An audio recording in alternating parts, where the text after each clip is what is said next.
I'm MD Kabir. I graduated in 2014 and I was electrical engineering major. My name is Quanhan. I graduated the same year, 2014, and I was an industrial design major. We go to NYU School of Engineering, which is formerly known as NYU Polytechnic University. It is located in Brooklyn. It's 15 minutes from here. There's a lot of brochures here at the college office, and NYU is a pretty known school. I mean, it's right around the corner, and a lot of people talk about it. They visit there a lot. My friends, they went there to look at there was these events for incoming freshmen, and they went there and they said the campus is pretty cool. The libraries are nice. The people are nice, and I thought about it, and yeah, that's how I heard about it. I heard about it mainly from my major teacher, Mr. Pius. He went to Polytechnic, which is now NYU, but he told us about his experience there, and it seemed interesting. So that's where I got my interest in NYU. I think it helped a lot, because there was these assistants from the what do you call them again? People who came and they talked. Ambassadors, yes. They give us a lot of information about college, and they helped us to process a lot. If it weren't for them, I wouldn't know what to do. Because I wasn't sure about what to look for, where to go, the entire process, and they walked me right through it. I think that was pretty important. I wouldn't even know which school to apply to if it wasn't for college office. And as a tech student, we typically tend to just apply to a lot of those saturated schools. They're popular and we think we're good students, so we want to apply. But college office helps us choose different types of schools, not just private, but SUNYs, CUNYs, and other schools too.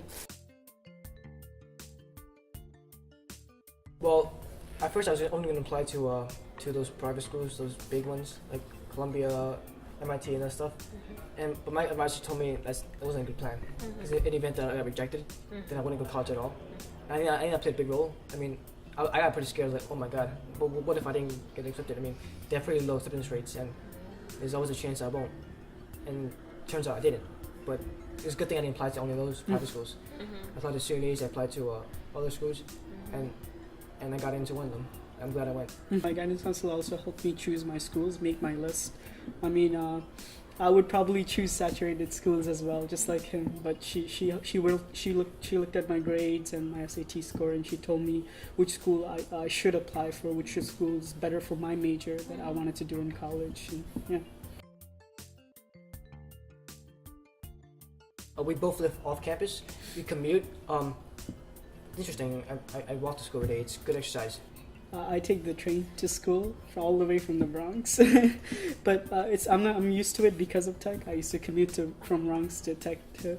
So, but for NYU, they have special programs for commuters like us. They have a commuter assistant program where they have upperclassmen help us, like us freshmen. They kind of tell us about events that are happening at the square and at Brooklyn. And then they just get us through the first year, just help us ease into college. So we get help too. And it's not just dorm kids, we also get help, the commuter kids. I'd have to say it's Mr. Tao. I mean, he was a really hard teacher. The hardest of all I had. His tests were out of this world. He didn't take them from American countries or states. He took them from China, from Russia, like questions that blew your mind, and you think really hard, outside the box.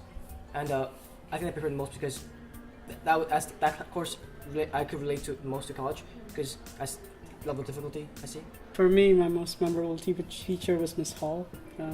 She was like another mom to me. She really took care of us. I mean, she really got me interested into science, which I never was. And, I have to thank her for a lot of things. And, yeah, I do miss her,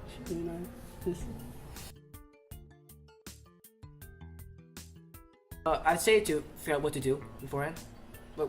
Because if you know what you're going to do, if you have it go set out, then it won't be hard to find college. You just have to go online, you have to do research, and you'll be headstrong about it. Otherwise you just go around thinking about just the mainstream schools and not looking at other schools that could be more beneficial to you. I would say to take a chance. I mean, even if something seems intimidating like CS, it does look intimidating. All these people who have been doing programming since they were 7 or 14, and you're just starting right now. But don't be scared. Just take a chance. If you like it, then continue with it. Enjoy your journey.